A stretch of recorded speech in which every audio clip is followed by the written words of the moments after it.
Today I'm covering this paper by Charles Bradley from the 1930s, and this paper is about giving stimulant medication to troubled children.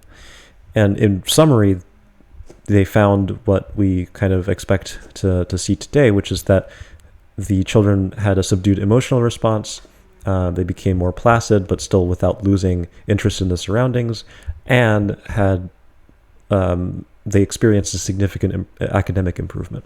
So if you're interested in some of the details behind this paper, feel free to stick around, and I'll get right to it.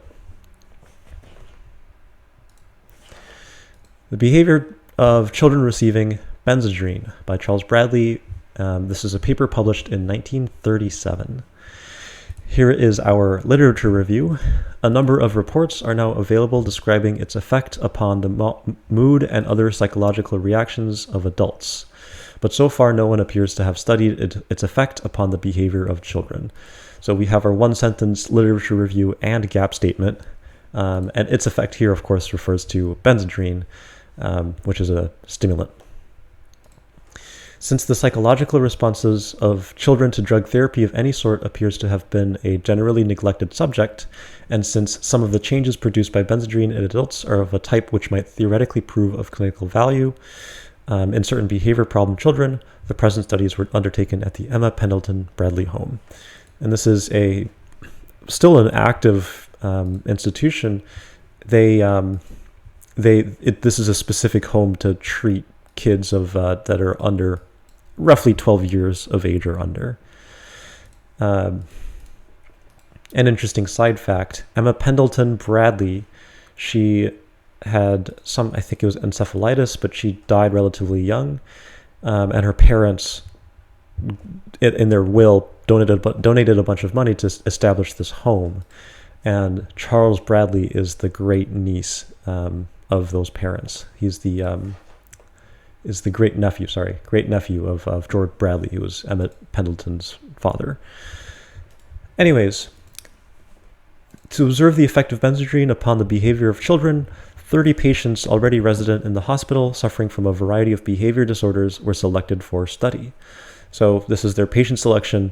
It's quite striking because, in the papers that we've looked at, there's a huge list of things that the children need to satisfy. But here they just had patients in this home and they just kind of did stuff to them. All right. Ages range from 5 to 14 years.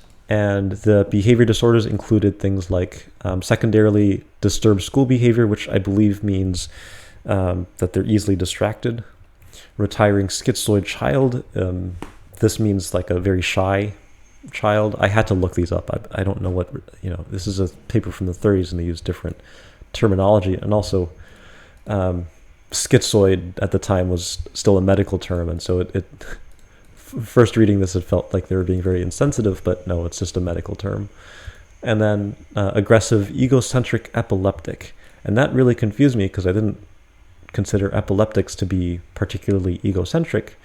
And I tried to look up more uses of this word when it came to epileptic patients, just to take a brief detour here. And I found this book published in 1921. It is a journal. And there's a man named Stanford Reed who published in this book a chapter called The Pathogenesis of Epilepsy.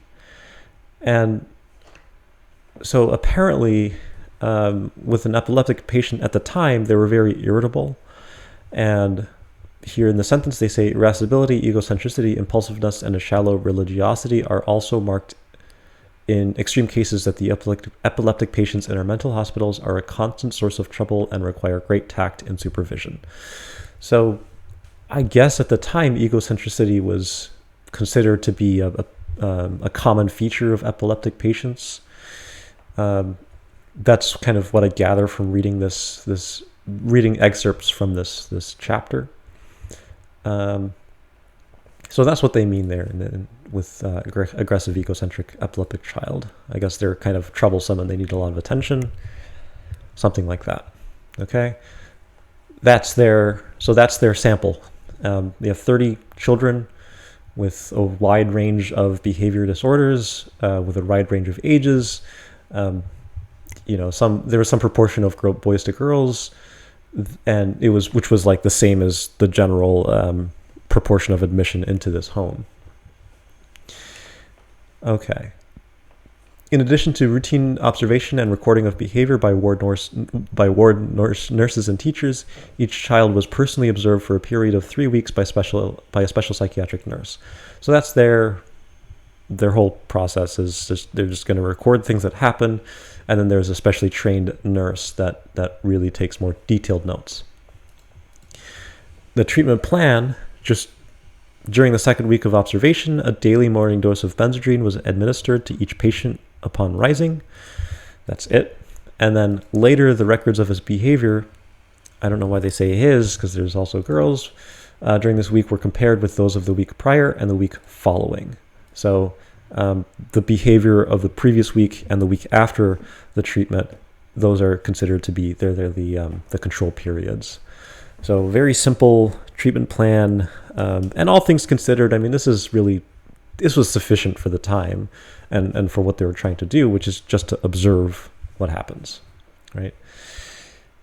School performance. 14 children responded in a spectacular fashion. There was a great increase of interest in school material. There appeared a definite drive to accomplish as much as possible during the school period, and the speed of comprehension and accuracy of performance were increased in most cases.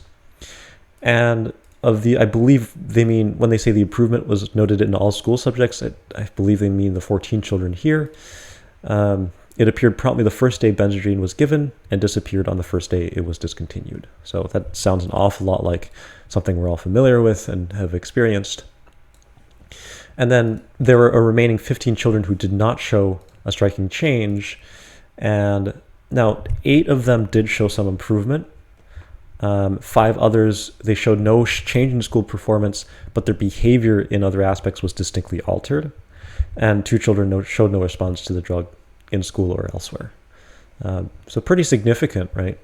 28 out of 30 children responding in significant ways to the medication. Not necessarily in bad ways either, as we'll see. That's interesting. That's really all I can say. Emotional response, 15 of the 30 children responded to benzodrine by becoming distinctly subdued in their emotional responses. And they do note somewhere else that the children they became subdued in emotional responses, but didn't lose interest in their environment. So it's not like they became dumber. It wasn't like an artificial lobotomy. Mood swings became diminished. And of course, the emotional response didn't parallel the academic performance. These aren't necessarily the same thing. And then a variety of emotional responses were noted in the remaining 15 children. 7 of them gave evidence of only a sense of well-being, even to the point of mild euphoria. And they reported things like, I feel peppy and, I feel fine and things like that.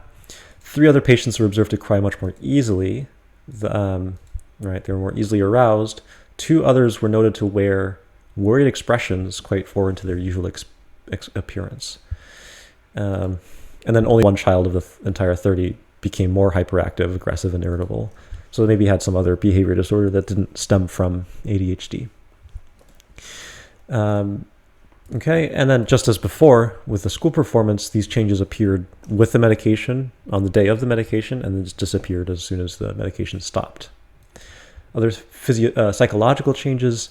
This one's a little worrisome. Another boy previously mentioned as having a worried expression.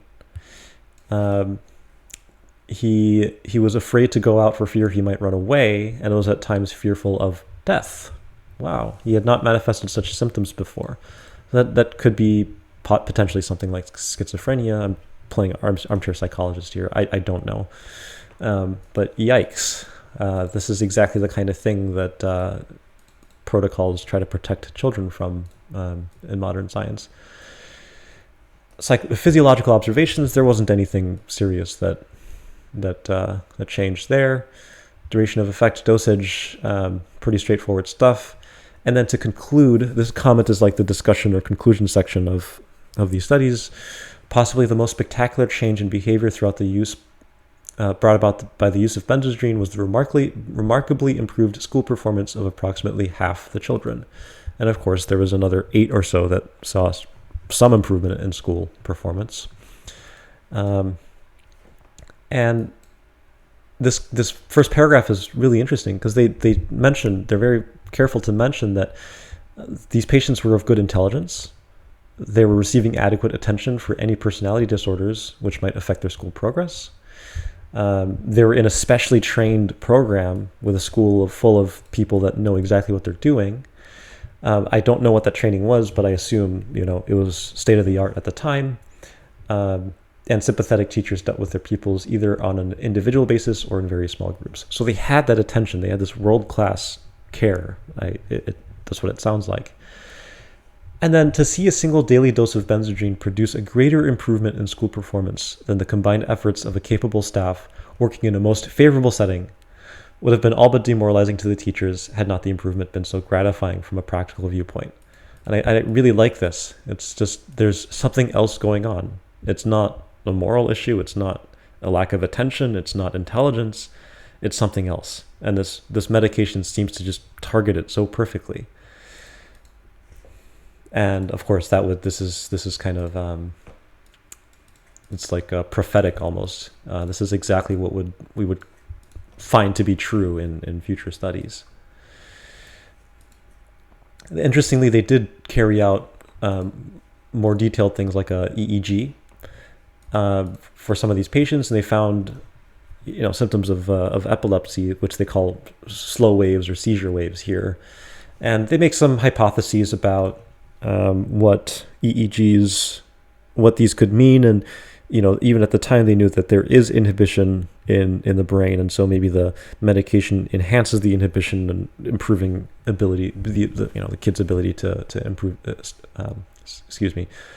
to improving the kid's ability to stop impulses, something like that.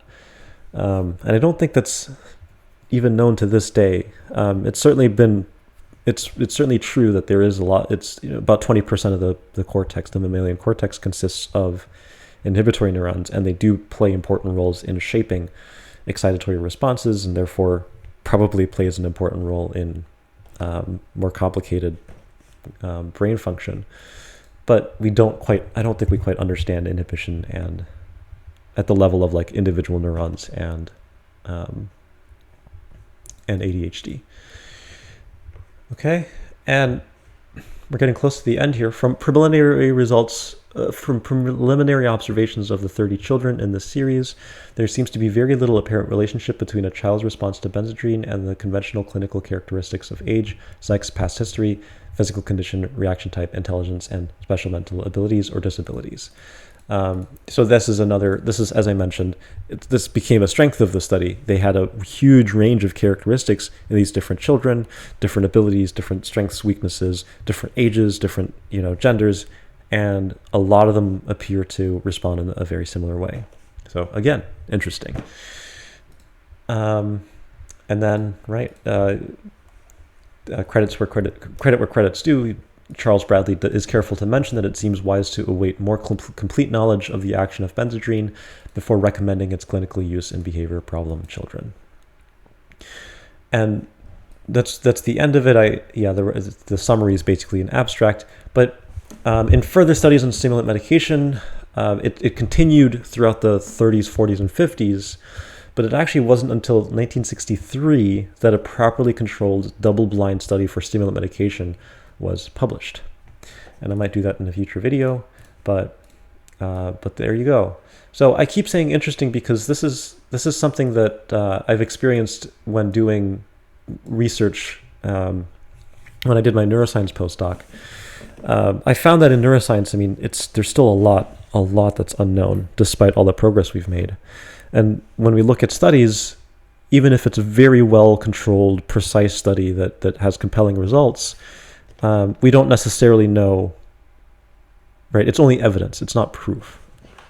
And so even if the result is very interesting, we have to say, okay, that's interesting, and we kind of keep it away in our heads, but we don't treat it like it's some kind of absolute truth, especially when there's a ton of data, when you're recording from a ton of different neurons. The type of data analysis that's done, like spike sorting, it can be it can be a little hand wavy, and even if you use a more rigorous method, even then it can be hand wavy. So that's the sense in which I say interesting in this paper. These observations are really fascinating, right? If you put yourself in the shoes of a researcher in the 1930s, you read this paper, it's very interesting, and I think it certainly warrants further study. And it did, right? So yeah, no real proof. They didn't really prove anything with the study. It wasn't well controlled, even though they tried to make up for that in the end.